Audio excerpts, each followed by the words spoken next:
అసలు నువ్వు మనిషివా? పశువా? అని కొన్ని సందర్భాల్లో మనం కొందరిని తిడుతుంటాం. అయితే కొన్ని సంఘటనలు చూస్తుంటే మాత్రం పశువుల కన్నా మనుషులే నీచంగా వ్యవహరిస్తారా అన్న సందేహం వస్తది. తాజాగా యూపీలోని బిజ్నోర్‌లో ఇలాంటి ఓ సంఘటన జరిగింది. యూపీకి చెందిన ఓ బడా వ్యాపారవేత్త తన ఇంట్లో ఒక పని మనిషి పనిచేస్తూ దాదాపు 10 సంవత్సరాలుగా సేవలందిస్తుంది. అయితే ఇదే సమయంలో ఆమె చేసిన ఒక పని సోషల్ మీడియాలో విపరీతంగా వైరల్ అవుతుంది.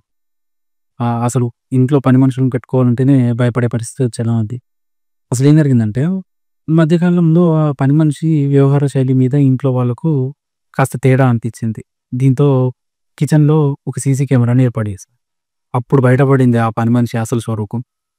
లిటరల్‌గా చెప్పాలంటే మరి అసలు మనం నోటితో చెప్పడానికి వీలు లేకుండా ఆ పని మనిషి తన మూత్రాన్ని ఒక గ్లాస్‌లో తీసుకొని ఇంటి యజమానులు తినే వంట పాత్రల్లో జల్లడం ఆ వీడియోలో రికార్డ్ అయింది. దీంతో ఈ వీడియో ఇప్పుడు సోషల్ మీడియాలో ఓ రేంజ్‌లో చక్కర్లు కొడుతుంది. అసలు ఇంట్లో పని మనిషిని పెట్టుకోవాలంటేనే భయపడే పరిస్థితి ఉంది అని నెటిజన్లు కామెంట్ చేస్తాం. మరి దీనిపై మీరు ఎలా స్పందిస్తారో కామెంట్ రూపంలో తెలుపు.